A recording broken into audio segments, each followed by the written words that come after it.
সপ্তম শ্রেণী বাংলা পাঠ্য বই থেকে কুতুব মিনারের কথার যে অনুশীলনী প্রশ্নগুলো আছে আজকে সেগুলো আলোচনা করব।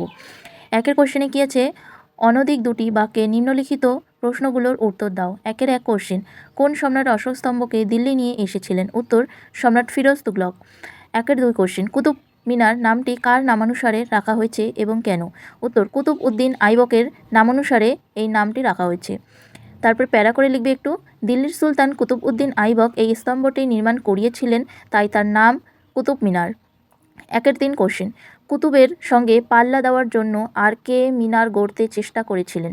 উত্তর, দিল্লির সুলতান আলাউদ্দিন খলজির কুতুবের সঙ্গে পাল্লা দেওয়ার জন্য মিনার গড়তে চেষ্টা করেছিলেন। একের চার কোশ্চেন, মিনারেট বা মিনারিকা কি?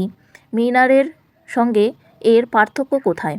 উত্তর, মসজিদ, সমাধি অথবা অন্য কোনো ইমারতের অঙ্গ হিসেবে যে মিনার কখনো থাকে বা কখনো থাকে না তার নাম মিনারেট বা মিনারিকা। তো তোমরা এখনও যদি এই চ্যানেলটি সাবস্ক্রাইব করে না থাকো, তোমরা সাবস্ক্রাইব করে নেবে আর বন্ধুদের মাঝে শেয়ার করে দেবে। যদি তোমরা এই ভিডিওটি প্রথম দেখে থাকো আজকে, তাহলে তোমরা ডেসক্রিপশন বক্সে ক্লাস 7-এর যে বেঙ্গলি পাঠ্য বই থেকে যতগুলো পড়া আছে তোমরা ডেসক্রিপশন বক্সে প্লেলিস্ট ভিডিওর লিঙ্ক পেয়ে যাবে, সেখান থেকে তোমরা দেখে নিতে পারো। তো প্যারা করে লিখবে, আপন মহিমায় নিজস্ব ক্ষমতায় যে স্তম্ভ দাঁড়ায় তার নাম মিনার। মিনার অনেক উঁচু হয় আর মিনারেট উঁচু হয় না। এর পরের কোশ্চেন একের 5, আহমদাবাদ শহরটি কোন রাজার নামানুসারে হয়েছে? এই শহরটি কোন রাজ্যের রাজধানী? উত্তর, আহমদাবাদ শহরটি রাজা আহমেদের নামানুসারে হয়েছে। এই শহরটি গুজরাট রাজ্যের রাজধানী।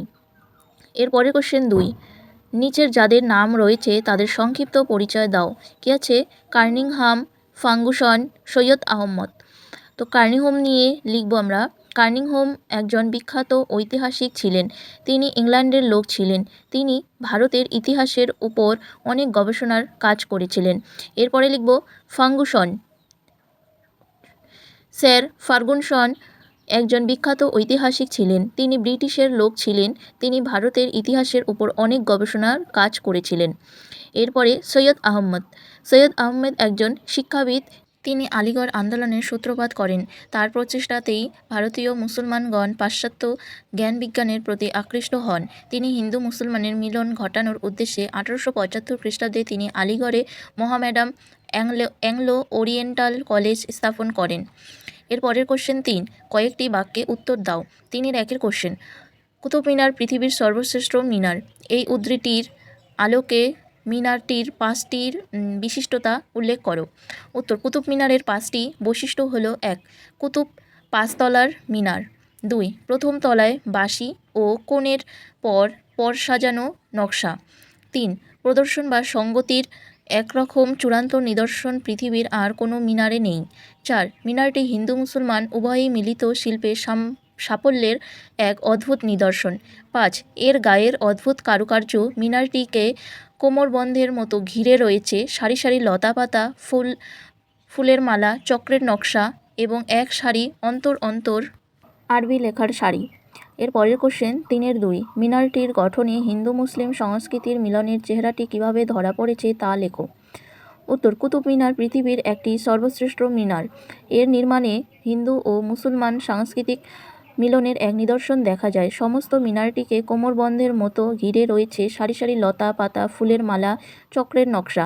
একটু প্যারা করে লিখবে, এই নকশাগুলো যাতে হিন্দু এবং এর সঙ্গে মিশিয়ে দেওয়া হয়েছে এক সারি অন্তর অন্তর আরবি লেখার সার। সে নকশাগুলি যাতে মুসলমান, গোটা মিনারটির পরিকল্পনা করেছেন মুসলমান আর যাবতীয় কারুশিল্প করেছে হিন্দু।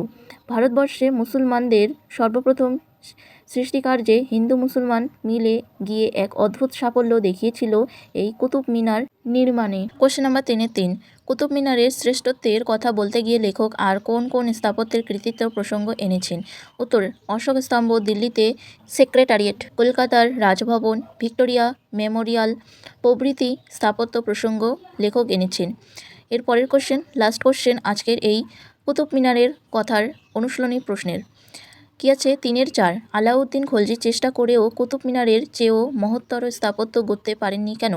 উত্তর, আলাউদ্দিন খলজি ছিলেন একজন দুঃসাহসিক সুলতান। তিনি চেয়েছিলেন কুতুবের সঙ্গে পাল্লা দিয়ে তার দ্বিগুণ ঘের দিয়ে আরেকটি মিনার গড়তে, যেটি কুতুবের চেয়ে দ্বিগুণ উঁচু হবে। কিন্তু মিনারের কাঠামোর কিছুটা শেষ হতে না হতেই আলাউদ্দিন খলজি মারা যান। তো আজকের এই ভিডিওটি এখানেই শেষ হলো। যদি এই ভিডিওটি তোমাদের ভালো লাগে অবশ্যই আমাকে কমেন্ট করে জানাবে।